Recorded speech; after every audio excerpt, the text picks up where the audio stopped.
মানুষদের মেরে এখানে পুঁতে ফেলা হয়েছে।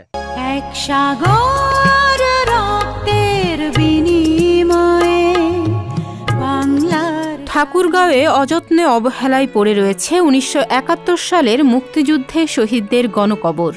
স্বাধীনতার ৫১ বছর অতিক্রম হলেও ৭১-এর সময় নৃশংস গণহত্যার শিকার বীর শহীদদের গণকবর তথা বধ্যভূমিগুলো এখনও প্রাপ্য মর্যাদায় রক্ষিত হয়নি। দুই একটি গণকবরেই স্মৃতিসৌধ নির্মাণ করা হলেও অধিকাংশই পড়ে রয়েছে অযত্ন অবহেলায়।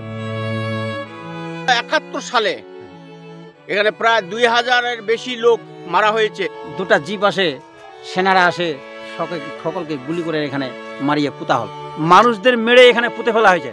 আজ পর্যন্ত কোনো যত্ন সহকারে কোনো কাজ হয়নি। এখানে যে গণকবরগুলো আছে এগুলো যদি সরকারের পক্ষ থেকে সংস্কার করা হয় তাহলে আমরা নতুন প্রজন্মের ছাত্রছাত্রীগুলো এই মুক্তিযুদ্ধের সম্পর্কে জানতে পারবো। তো এখানে গণকবর দেওয়া হয়েছিল, তবে গণকবরগুলি আজ দীর্ঘদিন ধরে এখানে জর্জরিত অবস্থায় রয়েছেন, কিন্তু আজও পর্যন্ত সেটা সংস্কার হচ্ছে না বা হয় নাই।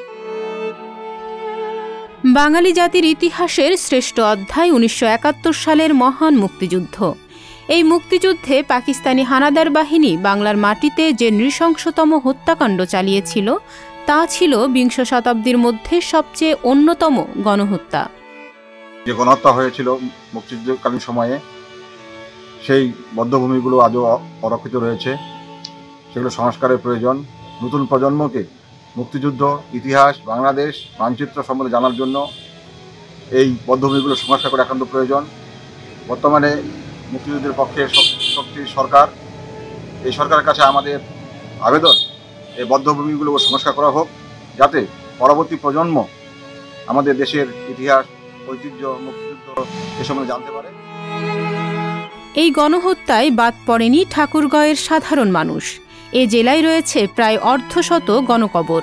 তার মধ্যে উল্লেখযোগ্য জেলার জাঠিভাঙা বধ্যভূমি গণহত্যা, গোবিন্দনগর মন্দির ও গণকবর, জেলার পুলিশ লাইনে গণহত্যা, ইসলামনগর বধ্যভূমি, রানী শঙ্কৈল খুনিয়াদিঘি হত্যাকাণ্ড, পীরগঞ্জ উপজেলার খামার সেনুয়া বধ্যভূমি, পীরডাঙ্গি নদীর তীর বধ্যভূমি, রুহিয়ার রামনাথ হাটের গণকবর।